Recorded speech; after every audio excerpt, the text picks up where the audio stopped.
Hello and welcome to Healing Womanhood. My name's Saffron and today's tapping is all about being more weird, which I really think is a good thing for all of us.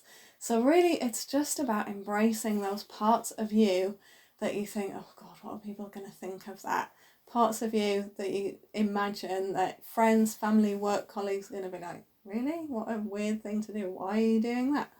Sometimes those opinions of other people can really put us off doing the things that bring us joy and the things that are part of who we truly are. So we're just going to do some tapping to embrace that weirdness, to allow ourselves to be weird and to not worry about what other people think. It's not going to stop other people saying that you're weird, it's just going to help you not really worry about that.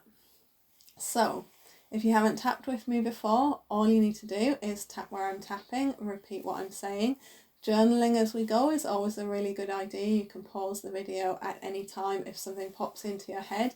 That's one of the things that tapping is really good for, helping things to pop into your head that are relevant to the situation, and you can get some really good insight that way. So having a pen and paper handy can be really great, because often as we continue tapping, those thoughts can just slip away again, because that's the nature of it, that energy is flowing and moving. So if it's something you want to keep hold of, then yeah, make a note, write it down.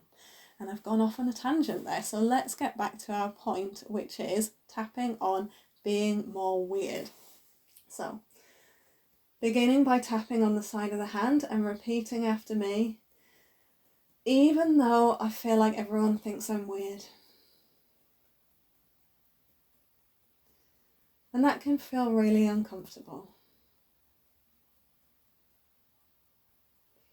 I'm choosing to feel safe in my body anyway. And even though I sometimes hold myself back from doing the things that I really want to do and saying the things that I really want to say, because people are going to think I'm so weird, I choose to love and accept all of myself exactly as I am. And even though part of me doesn't want to be weird, part of me wants to fit in and be accepted, at least by certain crowds. I acknowledge that part is there. And I love and accept all of me anyway. Brilliant. So now we're going to tap around the points, beginning with the eyebrow point.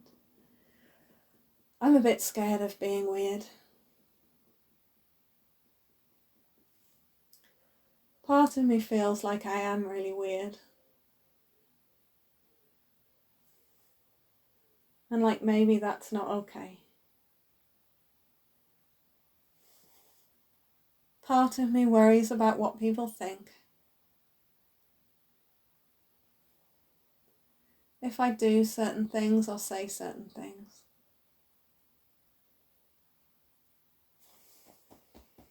I worry about getting funny looks. I worry about not being accepted. And I acknowledge that I have these worries.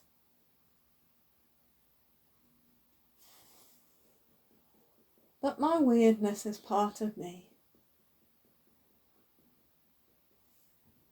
And I'm ready to wonder how it would feel to embrace that.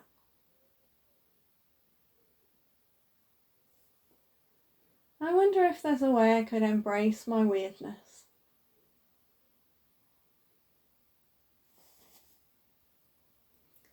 Maybe it's good to be weird. Maybe it makes me unique and individual.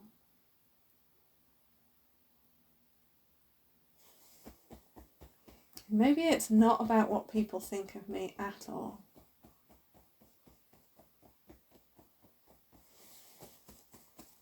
Maybe my weirdness is part of my glorious truth.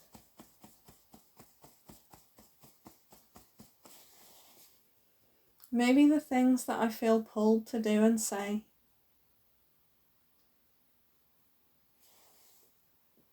bring so much good into the world, even if they look a bit weird.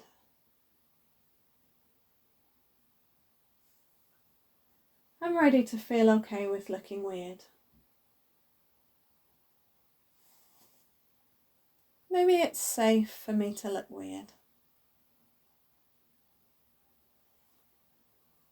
I wonder if I could choose to look weird. And part of me is giving a lot of resistance. Part of me is saying it's not safe. What if we lose people? What if people keep their distance from us? Because we're too weird. And that might happen. It sometimes does.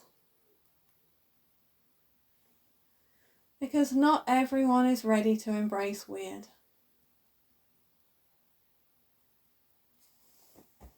But the people I want to hang out with,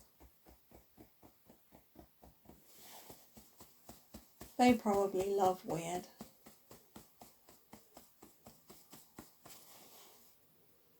Or at least they're open to it.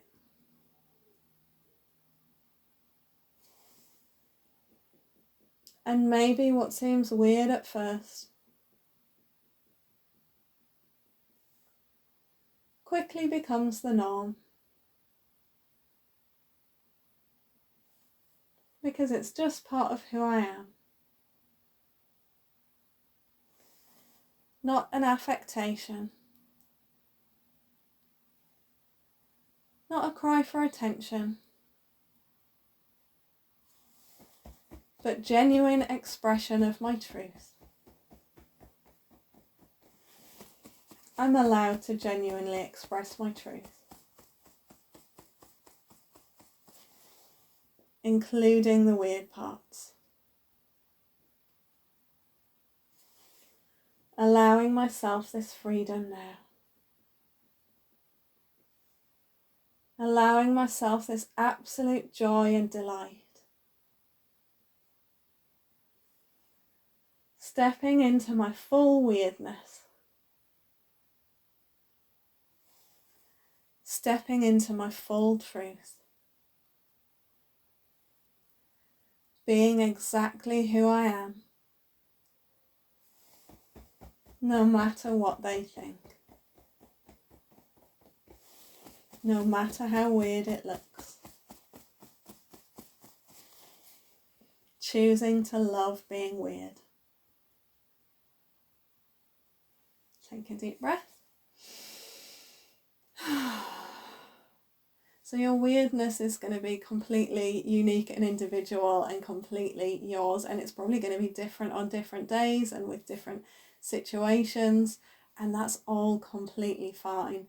This is really just back to embracing your truth, and it makes me think of the work of Martha Beck and Rowan Mangan in the Bewildered podcast, where they will often say feels good and looks weird. That's the route to follow. And that's led them into some situations that feel good and look weird for them, and it's so beautiful and so inspiring to see. And through embracing your own feels good and looks weird, you become an inspiration to other people as well, just a beacon of truth and joy and living your own life, not the life that was set out for you by the culture, by your family, by your community, or whoever might have those expectations of you. Let me know what came up for you there. If there was anything that you would like to work on one-to-one, I have some free half-hour calls available, which you can book in the comments or in the description. I'd love to hear from you. Do get in touch. and I look forward to seeing you in the next video. Thank you for tapping with me today.